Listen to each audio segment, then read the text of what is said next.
राधे राधे दोस्तों, विक्रम बेताल की कहानी में आपका फिर से स्वागत है। आइए जानते हैं इस कहानी के बारे में। बालक क्यों हंसा। चित्रकूट नगर में एक राजा रहता था। एक दिन वह शिकार खेलने जंगल में गया। घूमते घूमते वह रास्ता भूल गया और अकेला रह गया। थक कर वह एक पेड़ की छाया में लेटा कि उसे एक ऋषि कन्या दिखाई दी। उसे देखकर राजा उस पर मोहित हो गया। थोड़ी देर में ऋषि स्वयं आ गए। ऋषि ने पूछा, तुम यहाँ कैसे आए हो। राजा ने कहा, मैं शिकार खेलने आया हूँ। ऋषि बोले, बेटा तुम क्यों जीवों को मारकर पाप कमाते हो। राजा ने वादा किया कि मैं अब कभी शिकार नहीं खेलूंगा। खुश होकर ऋषि ने कहा, तुम्हें जो मांगना है मांग लो।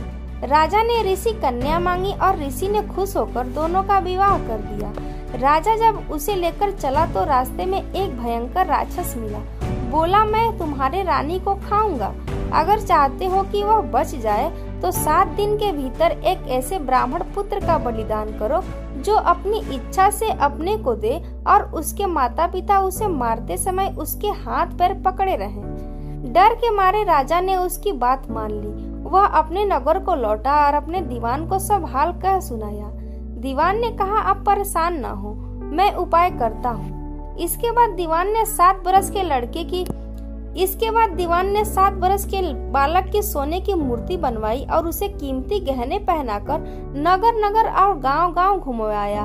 यह कहलवा दिया कि जो कोई 7 बरस का ब्राह्मण का बालक अपने को बलिदान के लिए देगा और बलिदान के समय उसके माँ बाप उसके हाथ पैर पकड़ेंगे, उसी को यह मूर्ति और 100 गांव मिलेंगे। यह खबर सुनकर एक ब्राह्मण बालक राजी हो गया। उसने माँ बाप से कहा, आपको बहुत से पुत्र मिल जाएंगे। मेरे शरीर से राजा की भलाई होगी और आपकी गरीबी मिट जाएगी। माँ बाप ने मना किया पर बालक ने हट करके उन्हें राजी कर लिया। माँ बाप बालक को लेकर राजा के पास गए। राजा उन्हें लेकर राक्षस के पास गया। राक्षस के सामने माँ बाप ने बालक के हाथ पैर पकड़े और राजा उसे तलवार से मारने को हुआ। उसी समय बालक बड़े जोर से हंस पड़ा। इतना कहकर बेताल बोला, हे राजन, यह बताओ कि वह बालक क्यों हंसा।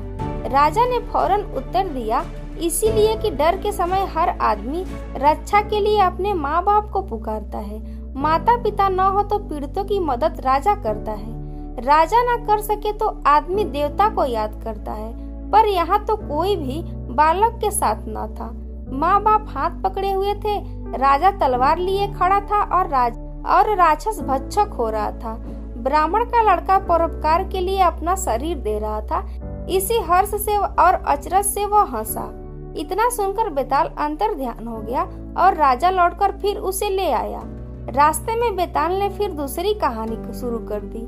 दूसरी कहानी सुनने के लिए हमारे चैनल को सब्सक्राइब करें और वीडियो को लाइक करें। फिर मिलते हैं दूसरी कहानी लेकर अन्य वीडियो में। तब तक के लिए जय सीताराम।